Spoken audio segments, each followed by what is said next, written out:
You open your phone just to check the time. 5 minutes later, you're scrolling news, watching a video, checking who liked your latest post, and forgetting why you picked it up in the first place. You're not alone. On average, people tap their phones more than 2,600 times a day. For heavy users, it can be over 5,000. Why does a small device like this hold so much power over billions of lives? Is it because it's smart or because we've given it a part of ourselves? We like to believe we're in control, that we can turn it off anytime, that the dependency is harmless. But if you truly believe that, try putting your phone down for 1 day, or even just 1 hour. No internet, no notifications, no screen lighting up every time you feel a little lost. What you'll feel isn't just boredom, it's anxiety, it's discomfort, it's fear of being left out. So why are we so deeply attached? Where did this dependency begin? And how has it reshaped who we are? In this journey, we'll explore the psychology, the technology, the cultural shifts, and the deeper consequences of something we carry in our pocket, but that might already live in our mind. The psychology of dependence, how our brains got rewired. Your smartphone isn't just a tool, it's a dopamine machine, carefully crafted, relentlessly optimized, to keep you coming back again and again every time you get a notification, a like, a reply, a new message. Your brain releases a tiny dose of dopamine, the chemical that rewards behavior, that makes you feel good, that teaches your brain this is worth doing again. In other words, your phone is a slot machine in your pocket. You never know what the next pull will bring, so you keep scrolling just one more time. The scary part? You don't notice it because it feels normal. Everyone's doing it. But the more you use your phone, the more your brain rewires itself. You lose patience. You lose focus. You lose the ability to sit with your own thoughts. Then there's FOMO, the fear of missing out. You feel like you have to stay connected to news, to trends, to conversations, because if you disconnect, you'll be left behind. But even more than that, your phone becomes a place of emotional escape. You're bored? Scroll. You're sad? Tap. You're anxious? Open something, anything. Not to feel better, but to feel nothing. And every time you do, you're reinforcing a habit. You're telling your brain, this works, do it again. Until one day, you don't know if you're using your phone or if your phone is using you. That's why being without it feels so wrong. Not because you miss the apps, but because you've lost the anchor, the buffer, the shield, and most of us never even realized when it happened. Addictive design. When technology learns to hold you. If you've ever struggled to put your phone down, you're not weak. You're up against a system engineered to be irresistible. From the colors and sounds to the gentle buzz of a notification, everything about your phone has been designed to capture your attention and keep it. You finish watching one short video and another starts immediately. You check your likes, but they're hidden, so you'll check again later. You see a little red dot, and your brain says, urgent, look now. It's not a coincidence. It's called persuasive design, and it's built on psychology, neuroscience, behavioral economics.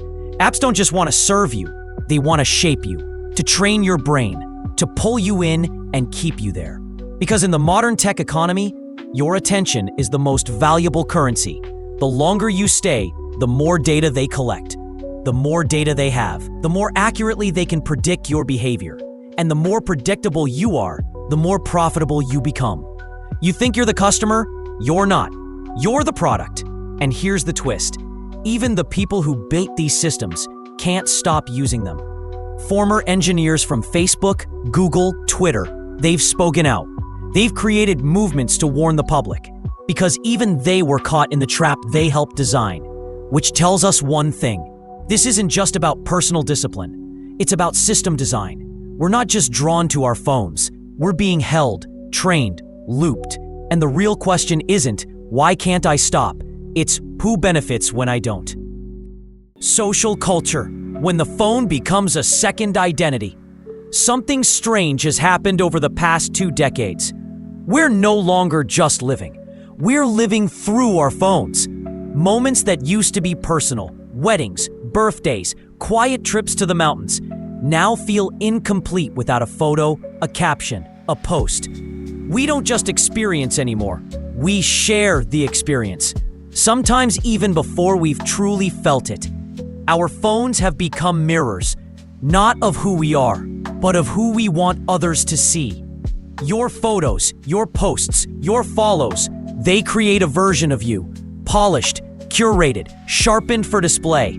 And in that space, a second identity is born. One that people react to, comment on, validate, or ignore. But it doesn't stop there. Today, being offline feels strange, slow, disconnected. We're expected to reply fast, to stay updated, to be available. If we don't, we're labeled distant, cold, uninterested. The pressure to stay digitally present has become a social norm, a silent expectation. Always on, always ready. And in this blur between physical and digital, we're slowly losing something else. Real connection, eye contact, unfiltered conversation, the beauty of shared silence. Yes, we're more connected than ever. But are we closer? Are we present? Our phones have become extensions of who we are. But when every emotion, memory, and relationship passes through screen, we have to ask, what part of life are we no longer truly living? Living with smartphones, choosing to use them wisely. We don't need to reject our phones. We don't have to unplug completely. We simply need to change how we use them. Like artificial intelligence, our smartphones are powerful tools. They can help us learn, grow, connect, and create, but only if we use them with intention. Because the problem isn't the screen, it's the silent habits we form around it. Our phones can track our sleep, guide our workouts, help us plan better, find inspiration, and stay in touch with those we care about. They can remind us of birthdays, suggest new books, teach us skills we never had time for. But they can also trap us in loops, turn hours into dust, and fill our lives with noise we mistake for meaning. So how do we break free? Without walking away. Not by quitting, but by resetting the relationship. Start by taking back your attention. Turn off non-essential notifications. Create screen-free zones. Your dinner table, your bedroom, your morning coffee. Use your phone for goals, not gaps. Not to escape boredom, but to move towards something better. Most of all, pause before opening an app. Ask, why now? Is this for connection or distraction? Because in a world built to pull your focus in every direction, attention is power, and how you spend it shapes who you become. Your phone isn't your enemy, but it should never become your compass.